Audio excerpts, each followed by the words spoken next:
Habla y Decreta parte 2. ¿Se acuerdan que hablamos de Habla y Decreta parte 1? No se acuerdan nada, pero bueno. Sí, todo el mundo dice que sí.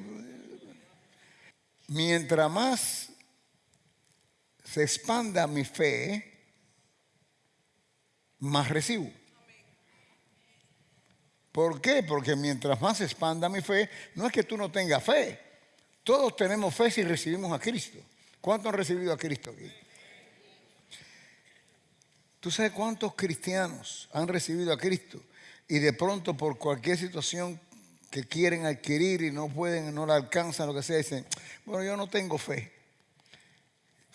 Ellos mismos se matan, no se matan, pero neutralizan lo que tienen. Si tú tienes a Cristo, tú tienes fe. Pero con esa mentalidad de ignorante, pues no puedes desarrollar lo que tienes. Y si no desarrollas lo que tienes, no alcanzas aquello que realmente quieres alcanzar. Es como que él dice, si yo tuviera una soga, agarraría aquello. Y la soga está al lado, no se da cuenta. Fíjate, tienes el cerebro garbancil. Entonces, tú sí tienes fe si tienes a Cristo. Así que no es igual reconocer que tienes algo para desarrollarlo, que no lo tengas y tienes que ir a buscarlo. Entonces la gente está buscando algo que ya tiene y se la pide a Dios y Dios no te lo va a dar, pues ya te lo dio. Si tú tienes a Cristo, tú tienes fe. ¿O cómo lo recibiste? Tú no estabas allá hace 2000 años, tú no estabas al pie de la cruz hace 2000 años. Sin embargo, ¿tú crees lo que pasó hace 2000 años? ¿Tú crees que Cristo, la sangre que Él derramó por ti, te limpia de pecado? ¿Tú crees que Él entró a tu corazón si tú se lo pides? Todo eso es fe. Dios te da la fe primordialmente para salvación. Pero ya la tiene, es la misma fe con que te sana, es la misma fe con que recibe, etcétera, etcétera, etcétera, etcétera. Pero, como creemos que no tenemos fe, y después que sabemos que tenemos fe, tenemos que seguir en el crecimiento hacia la madurez. En otras palabras, tenemos que empezar a comprender hasta dónde o hasta qué punto Dios nos ha llevado a que nosotros en esta tierra operemos.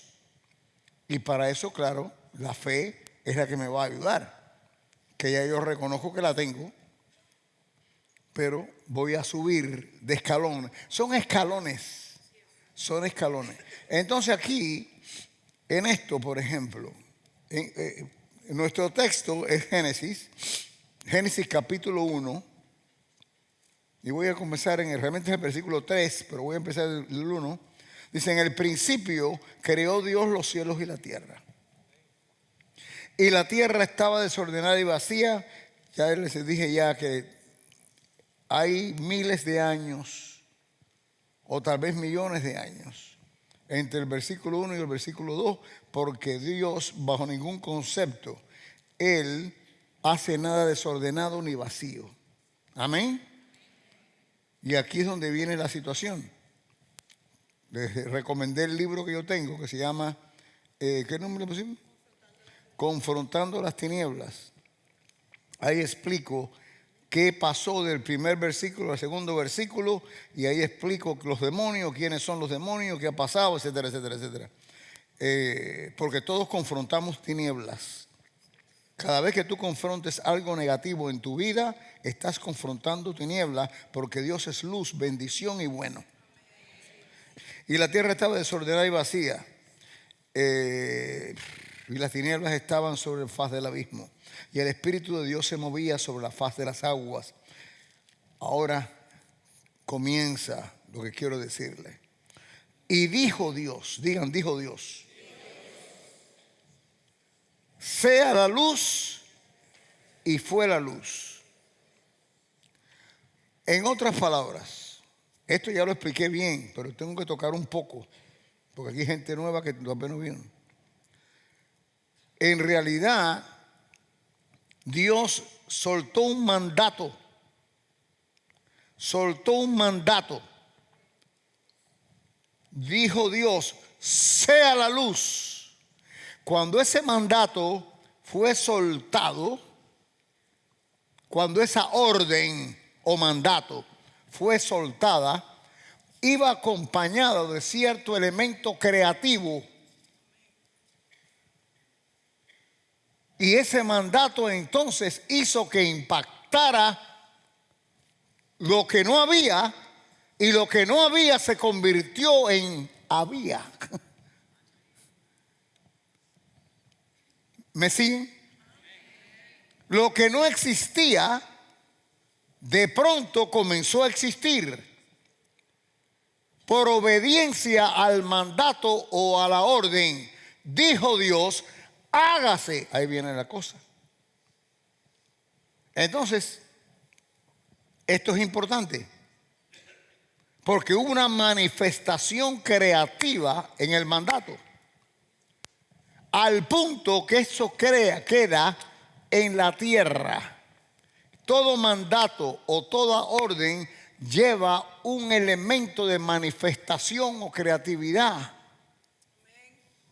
¿Me siguen lo que estoy hablando aquí? Dije el otro día, si está todo el mundo hablando y gritando, y yo quiero que se manifieste el silencio, tengo que dar una orden de que se callen. Y si la orden es recibida, lo que no existía existe. Porque si hay una gran bulla, o si hay carpinteros allá afuera dando golpes, dando puertas con maquinaria, lo que sea, oye, hay mucho ruido, paren las maquinarias. Si paran, toma lugar una creatividad, una manifestación de silencio que antes no había porque había ruido. El mandato desarrolla siempre, cuando obedecido, desarrolla una existencia de algo que no tenía lugar previamente.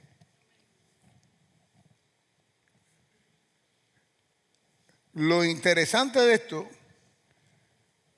es que en el caso de Dios o en el caso de un rey, cuando el mandato se expresa o se suelta, se convierte en decreto.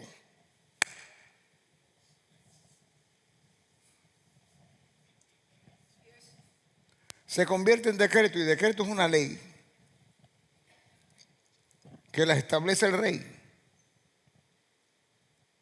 Entonces, tenemos que ir a un punto básico. Jesús no vino solamente a morir por nosotros en la tierra. Jesús no vino solamente a morir y a pagar por nuestros pecados. Ese es lo primario, lo principal que Jesús vino a hacer, a pagar mi deuda y la tuya. Pero no fue solamente ahí. Vino también a enseñarnos el corazón del Padre,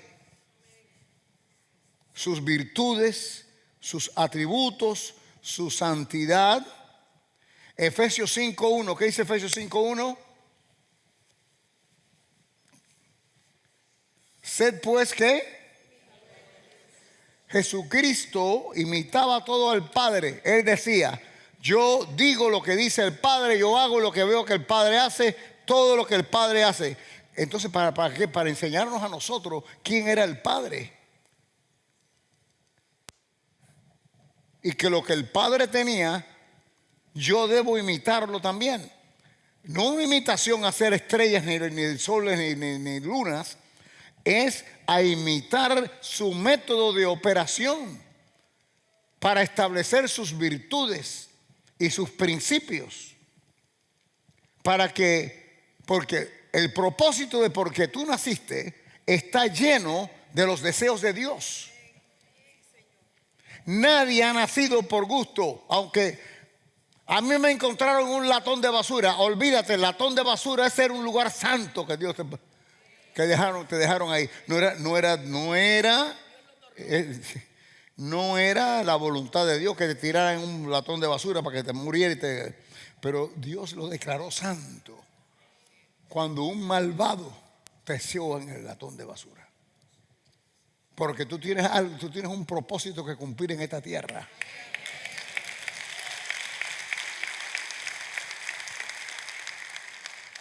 Ahora el diablo te va a recordar que a ti te echaron en un basurero.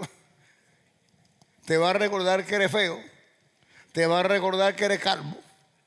¿Qué problema usted? Ya me tengo aquí, me estoy orando porque se me quite.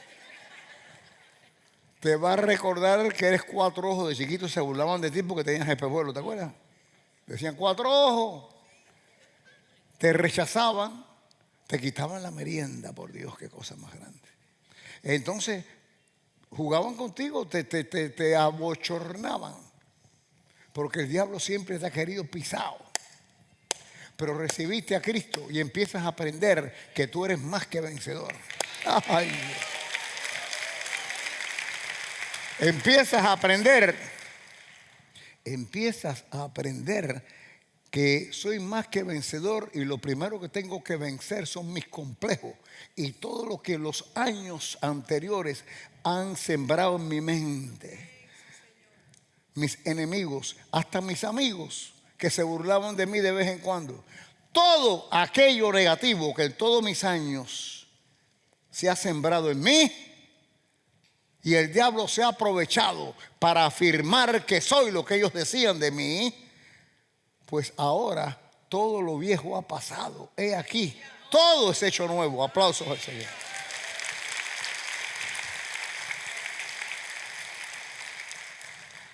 Y vamos a seguir venciendo para seguir conquistando todo aquello que nuestras manos toquen y nuestros pies tocan. Oh, my Dios. Ahí vienen cosas tremendas antes que este año finalice. Prepárate a recibir. Prepárate a recibir. Prepárate a recibir. Jesús nos dice que Él dice lo que dice el Padre y hace lo que ve hacer del Padre. Jesús vino a enseñarnos quiénes somos nosotros en Él. Eso es lo que tú tienes que ver. Si ya tú recibiste a Cristo, tranquilo en tu salvación. Sigue buscando quién eres tú ahora. Esto es algo extraordinario. El encontrar quién soy yo. Pero claro, tú no vas a saber quién eres tú a no ser que sepas quién está en ti. Y a veces es fácil decirlo, pero no es fácil, no es tan fácil aceptarlo porque nuestra mente lo rechaza. Pero tú recibiste a Cristo. Lo más fácil de esto es, bueno, ¿tú recibiste a Cristo? ¿Sí o no? ¿Cuántos saben que Cristo es Dios? ¿Cuántos saben que Dios está en ti? Bueno, si Cristo es Dios, recibiste a Cristo. Dios está en ti con todos sus atributos. Pero no están con todos sus atributos para estar ahí nada más como si estuviera durmiendo una siesta. Está ahí para que tú lo utilices. Todo lo que está en ti es para ser utilizado. No para que duermas. Para que tomes control de todo aquello que esté descontrolado. Para que ajustes todo lo que esté desajustado. Para que arregles todo lo que esté desarreglado. Por eso lo que tienes tú adentro es un bombazo. Pero tú tienes que saberlo. Pero después que lo sepas, viene la parte dura, tienes que creerlo. ¿Y sabes cuándo vas a estar a prueba? Cuando encares lo desajustado para ajustarlo, cuando encares lo desarreglado para arreglarlo, cuando encares la oscuridad para darle luz. Porque es fácil aquí decir amén y levantar las manos. Yo soy veterano de este país y yo sé perfectamente en el campo de entrenamiento. Es una cosa, porque ahí es como el boxeador. El boxeador lo entrenan, pero cuando se sube al ring le van a dar golpes de regreso, ¿tú me entiendes? Entonces no es igual. Y entonces aquí tienes que tener la base de quien tú eres. Pero llega un momento que tienes tú que comprender que no importa los golpes que te tiren o los tiros que te tiren, tienes que sacar afuera la coraza que te hace impenetrable.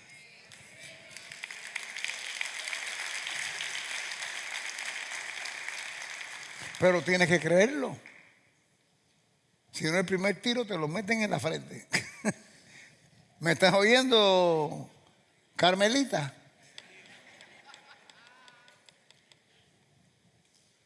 Wow. Levanten las manos en alto. Dele gracias a Dios por lo que está en su alma.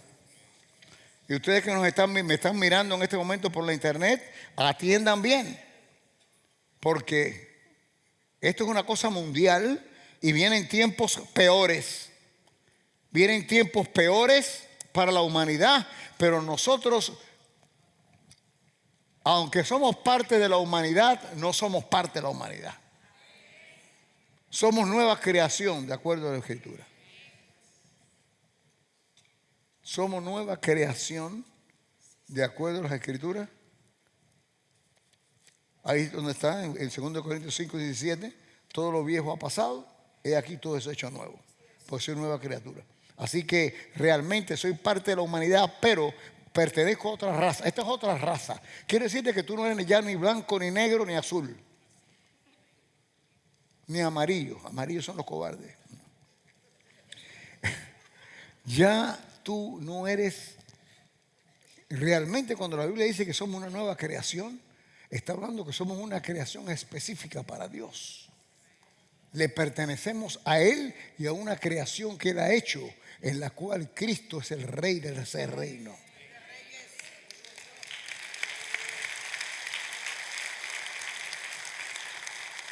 Tú te tienes que mirar. Claro, somos ciudadanos del cielo. Somos ciudadanos del cielo. Y eso nos hace ya conectados. Nos saca de aquí. Sin sacarnos de aquí, nos saca de aquí. Entonces caminamos bajo otra proyección. Caminamos bajo otra proyección. Sabiendo que no hay temor en mí. Y algunos de ustedes que están en temores, que temen a cosas ínfimas, que otros se reirían, pero ellos tienen sus propios temores. Tienen que empezar a comprender que tienen que pelear esos temores. Porque el enemigo, si hay cualquier temor en tu vida, de cualquier tontería, claro, el que tiene miedo, tiene miedo. Pero llega un momento que vamos a tener que encarar ese temor y romper eso, porque el enemigo puede empezar a controlarnos sin darnos cuenta a nosotros. Hombre, si se suelta un toro, escóndete porque te va a ir. Sobre todo si estás vestido colorado. Pero una lagartija, te dejo eso. No puedo seguir hablando de esto porque entonces no hay almuerzo para mí hoy.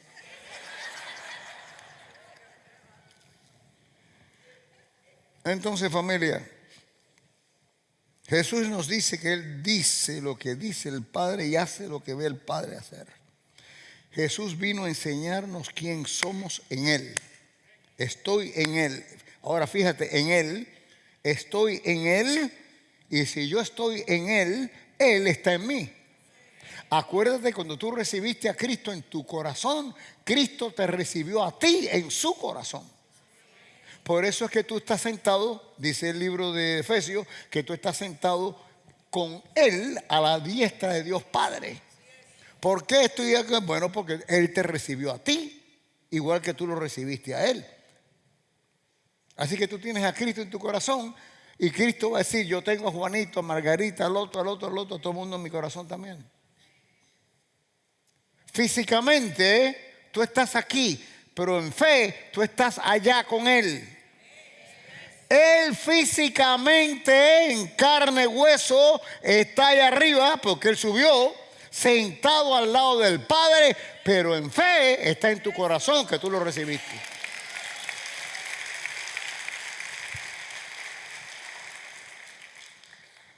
Entonces, Él viene a enseñarte quién eres tú en Él. En Él. No como persona, sino espiritualmente en Él. Gloria a Dios de la vida. Bendito Cristo de la gloria. Levanten las manos en alto, dale gracias a Dios. Porque vienen cosas grandes y ustedes van a tener que encarar poderosas cosas, pero ustedes van a proyectar aquello que es el armamento total de ustedes.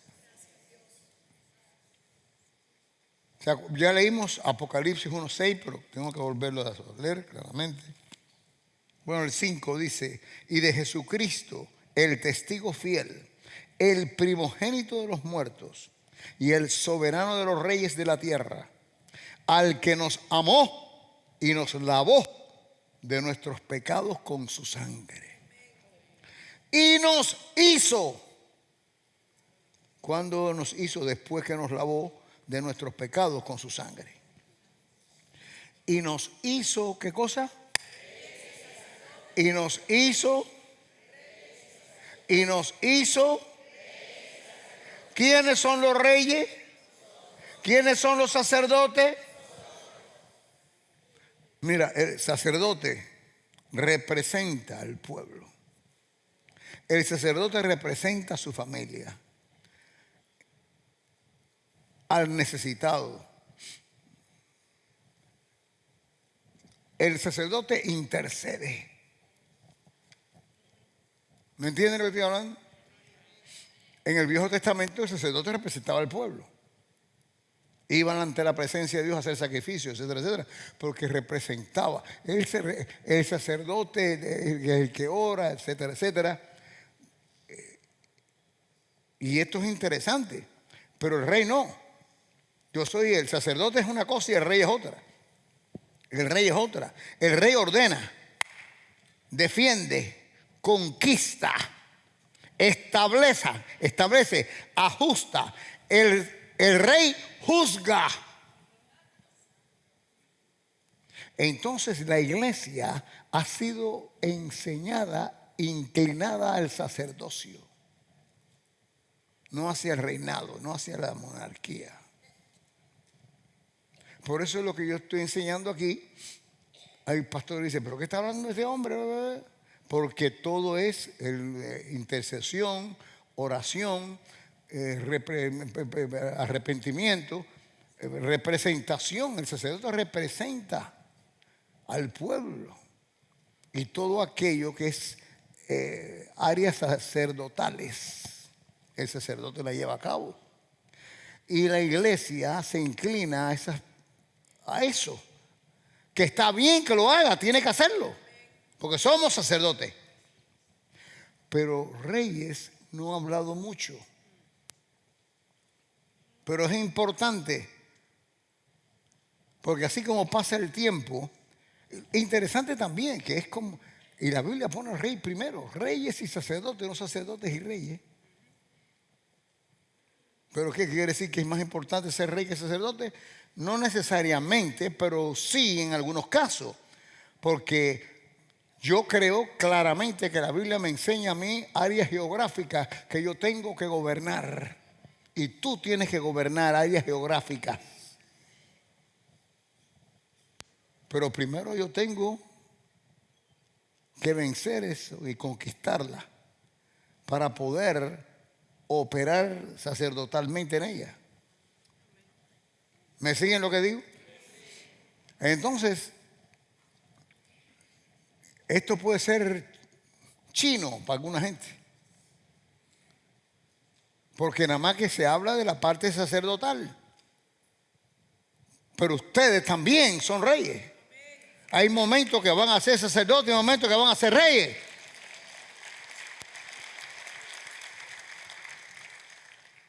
Puede ser que tengas una inclinación mayor a cosas sacerdotales y otro que tenga una inclinación mayor a cosas de reinado, pero tienes que comprender que eres los dos. Y tienes que aprender de los dos. Como dije la semana pasada, hay gente orando para sacar demonios y no salen los demonios porque eso es sacerdotal y sacar el demonio de rey. Orden manifestada. Hombre, jamás tuviste a Jesucristo orando para que salga un demonio. Él hablaba, decía, va, soltaba el mandato. Eso es lo que nos enseñó. Ahora, que también un momento de edad puede haber con una combinación de oración. Oración, gracias Padre que me da toda fuerza, me da todo el poder. ¿Qué pasó cuando Lázaro estaba muerto?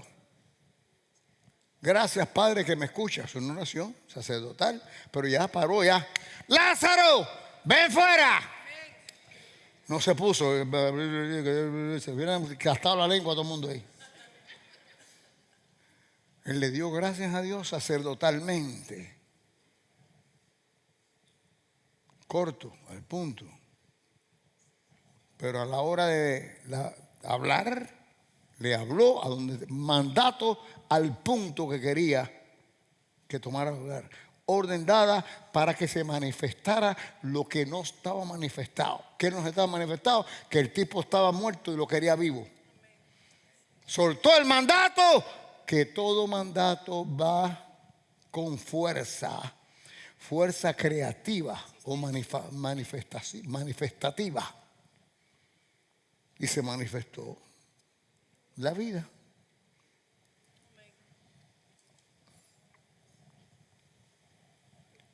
Entonces tú comprendiendo que tú eres rey. No es siempre un mandato como cualquiera puede mandar. Tú eres o sueltas un decreto. Por eso tienes que tener cuidado como tú hablas. Porque así, mientras más fuerza tú hablas, más peligras. Porque Proverbios 18:21 dice que la lengua, que la vida y la muerte están en poder de la lengua. Y si tú te acostumbras a hablar como rey, podrías hacer mucho daño, incluyéndote a ti mismo, cuando hables negativamente. Tenemos que aprender a desatar mandatos. Tenemos que aprender a desatar mandatos. Tenemos que aprender. Tenemos que, lo que queremos que se manifieste. Y ahí está basado en lo que Romanos dice, llamar las cosas que no son como si fueran. Eso está basado en todos esos principios que se conectan. Tal parece que no se conectan, pero claramente, después que tú te das cuenta y los miras, es una conexión extraordinaria. Una conexión extraordinaria. Hacer visible lo invisible. ¿Me entienden? Hacer visible, digan, hacer visible lo invisible. Suelta tu lengua. Suelta tu lengua. Dándole gloria total y completa a Jesús. Y ordena. ¡Pah! Creyendo que va a tomar lugar. Y si no toma lugar, vuelve a repetirlo, chico. Sigue diciéndolo y creyendo hasta que veas que hay una obediencia a tus palabras. Háblale a tu cuerpo, háblale a tus órganos. Habla. Habla. San Juan 14, Cristo nos dice que tenemos que hacer sus obras. ¿Cómo voy a hacer la obra de Cristo si no tengo el armamento que tenía Cristo? ¿Está Cristo? ¿Se equivocó Cristo? He dicho, ¿se equivocó Cristo? Entonces, si Cristo no se equivocó, tengo yo que hacer algo. ¿Cómo tú lo hiciste, Cristo?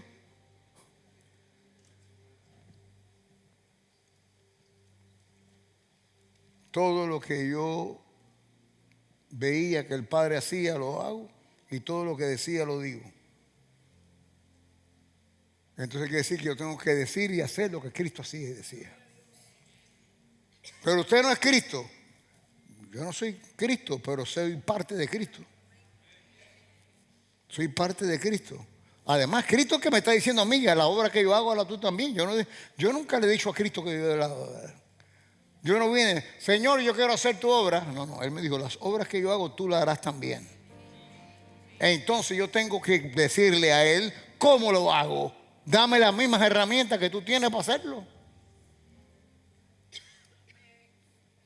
Entonces, estas son las herramientas que yo le estoy enseñando a ustedes para que la crean y para que empujen y para que sean obedecidos, aunque si algún día ustedes operan de esta manera al lado de alguien, se van a reír de ustedes.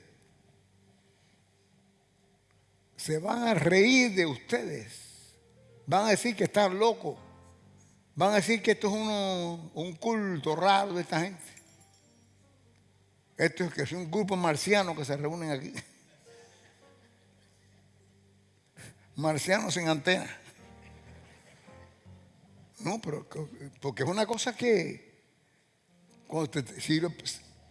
si te pones a razonar esto, te vuelves loco. No puedes razonar esto. Tienes que obedecer y se acabó. Cristo quiere que yo haga su obra, ¿cómo lo hago? Dame las herramientas que tú utilizas para hacer lo mismo que haces tú. Más básico que esto no hay nada. Y después creer que recibes lo que está diciendo Él. Miren, Hechos 3, hay algo interesante aquí en Hechos 3. En Hechos 3, Juan y Pedro iban hacia el templo llamado La Hermosa. Y ahí estaba un pordiosero, ¿no? Un limosnero, que siempre lo llevaban por años, lo llevaban ahí, que lo ponían ahí para que pidiera limosna. Entonces, él estaba esperando, claro, cuando llegó, pasó Juan y Pedro. Estoy hablando de Hechos capítulo 3, lo puedes mirar con calma después. Que algo le iban a dar, como es lógico, estaba esperando unas cuantas monedas. Pero su realidad, las cosas cuando se desarrollan mucho, se vuelven tan reales como parte de tu cuerpo y de tu vida. Ya es parte de tu ser. La realidad era tan fuerte que él no podía ni tan siquiera reconocer la posibilidad de un milagro. No se imaginaba que algo tan grande podía venir en camino hacia él, que iba a cambiar su vida. En otras palabras, la parálisis, era paralítico, pero la parálisis física era menor que la parálisis espiritual que él tenía. Una parálisis espiritual, parálisis quiere decir que no te puedes mover. Eres paralítico en una parálisis, y la parálisis quiere decir que no te puedes mover, no puedes avanzar. Eres nulo, eres cero. El paralítico es cero, físicamente. Entonces, figúrate, la parálisis espiritual, eres cero espiritualmente, eso te hace cero en todo. Era de tal nivel la parálisis que él tenía que él no podía ni tan siquiera pensar que podía haber una intervención divina que lo sacara del malestar donde él estaba. En lo natural, hay muchos en el mismo cuerpo de Cristo que tienen cierta parálisis espiritual, aunque tengan a Cristo. ¿Cómo yo sé que tiene una parálisis espiritual? Porque no hay avance. Y si no hay avance, estás paralizado en un solo lugar. No absorben un alimento sólido que tú puedas decir, yo de ahora en adelante. Por eso quiero que escuchen y reescuchen mis prédicas, para que agarren por lo menos un pedacito y digan, yo voy a hacer este pedacito, voy a empujar a hacer este pedacito. Como el paralítico, que un pedazo poco a poco da pasos hasta que empieza a caminar más rápido y después corre. Pero tú no puedes venir a la iglesia a que te entretengan, porque no tiene nada que hacer, y viene a la iglesia a estar bien con Dios. Mira, tú vienes a la iglesia a estar bien contigo. Tú vienes aquí a estar bien contigo, porque es aquí donde vas a absorber la palabra que te va a dar vida y cambio. Pero algunos de ustedes tienen esa misma parálisis espiritual. Es tal la realidad que tienen, tal vez una situación económica, y no avanzan económicamente. Y eso es parte de su... No que tenga un problema económico. Estoy hablando de una parálisis. Quiere decir que igual que a este lo traían constantemente a la puerta del templo, constantemente tú estás a la puerta de ese mismo templo, pero tu problema no es una parálisis física, es una parálisis económica. Tal vez una parálisis de otro tipo de enfermedad. Tal vez una parálisis matrimonial. Tal vez una parálisis que está buscando marido y no lo encuentra.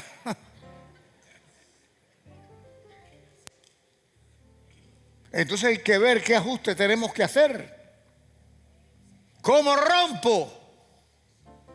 Y la realidad en la cual yo estoy la puedo someter. Porque hay realidades y hay realidades. Hay realidades y hay realidades. Es más, hay personas mirando en la internet en este momento que están paralizados en diferentes áreas. Y te estoy hablando a ti, que me estás mirando ahora en este momento. Bendito Cristo de la gloria. Tenemos que empezar a utilizar el vocabulario de Cristo, el armamento de Cristo, su vocabulario, para proyectar lo que Cristo proyectaba. Pedro le dijo, que lo agarran en el versículo 4, Pedro con Juan fijando en él los ojos le dijo, míranos. Entonces él les estuvo atento, esperando recibir. Quiere decir que él no estaba atento, él estaba tirado ahí, mirando para abajo, como siempre, mirando.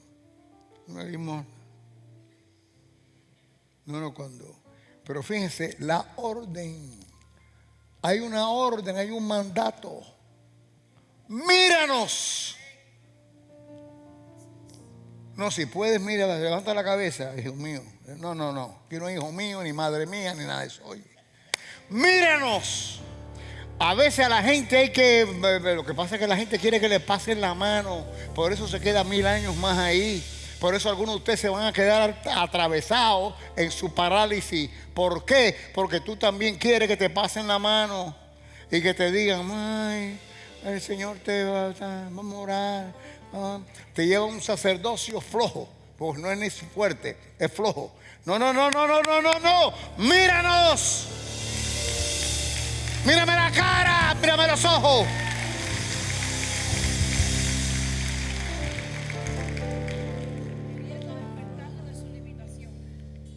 Y lo despiertas de su limitación.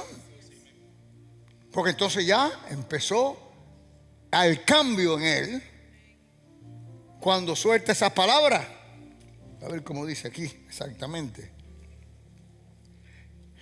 Dice, fijando en él los ojos, dijo, míranos. Entonces él les estuvo atento, esperando recibir de ellos algo. Mas Pedro dijo, no tengo plata ni oro, pero lo que tengo te doy. En el nombre de Jesucristo de Nazaret, levántate, anda.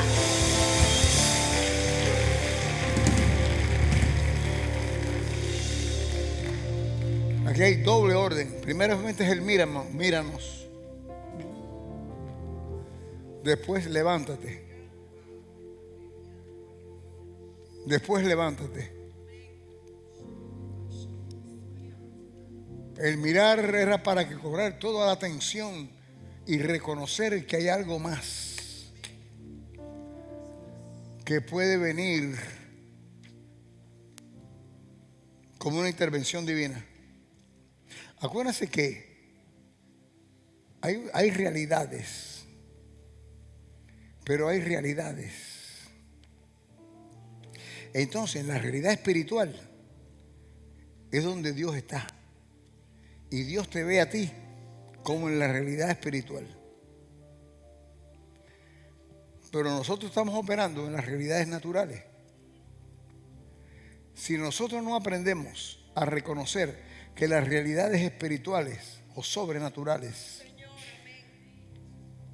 son primero, y no solo son primero, están a nuestra disposición, nos quedamos en las realidades naturales. Porque las realidades naturales pueden ser tan fuertes por los años, por el tiempo, por lo que sea, por los sentimientos, que no podemos ver más allá de nuestras narices, como se dice. Creemos que eso es todo, pero no, eso no es todo. El todo está allá, a donde está la cosa de verdad, que es primero que lo de aquí. Si nosotros podemos vernos como Dios nos ve o como estamos en el mundo sobrenatural, entonces las realidades naturales empiezan a cambiar. ¿Y cómo es esto? Deja que el Espíritu Santo dibuje en tu corazón esa realidad sobrenatural para que tú empieces a verte. Si estás en una silla de ruedas, un ejemplo, tienes que verte caminando. Vaya, ya. Para darte la explicación más fácil. Si estás en una silla de ruedas, tienes que verte fuera de la silla de ruedas caminando. Si tu matrimonio está totalmente ya acabado, tienes que verlo en gozo y alegría.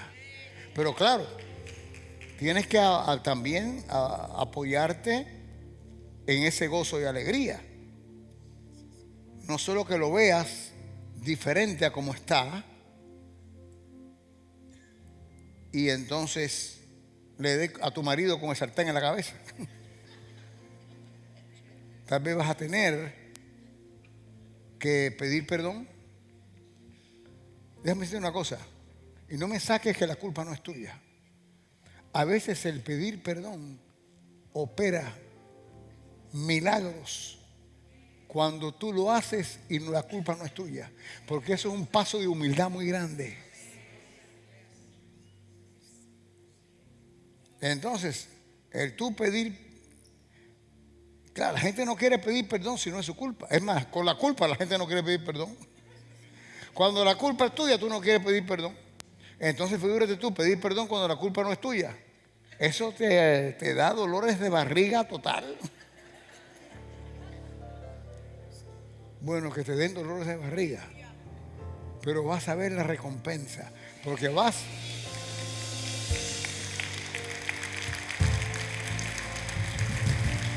Tremendo, tremendo, tremendo.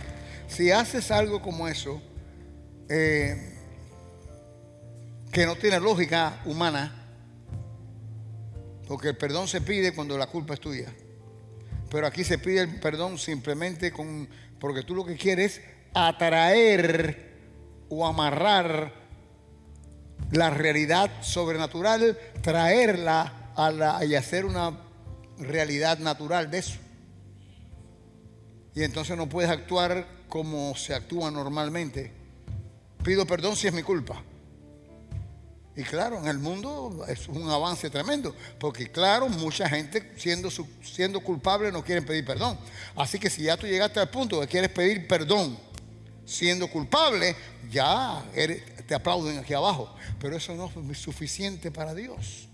Para tú atraer lo que está ahí arriba, tienes que ir más allá de lo que el mundo cree normal y correcto.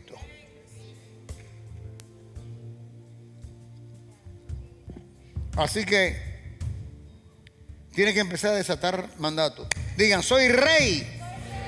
Digan las mujeres, soy reina. Sacerdotes somos, pero somos rey primero. Digan, yo declaro que existe lo que no existe. De nuevo, estoy hablando de diferentes dimensiones. No estoy hablando de boberías aquí. No existe en esta dimensión, pero existe en la otra. Amén. Así que dije, yo declaro y decreto que existe lo que no existe. Decreto abundancia, mucha abundancia. Veo con mis ojos como la escasez se seca. El Señor Cristo Jesús es mi pastor, nada me faltará. Se seca la escasez, la abundancia brota, la abundancia florece. Hay manifestación de nuevos negocios. Nuevos negocios se manifiestan. Decreto expansión. Decreto nuevas ideas. Decreto sanidad. Decreto salud. Decreto nuevos órganos en existencia. Aplausos a Cristo.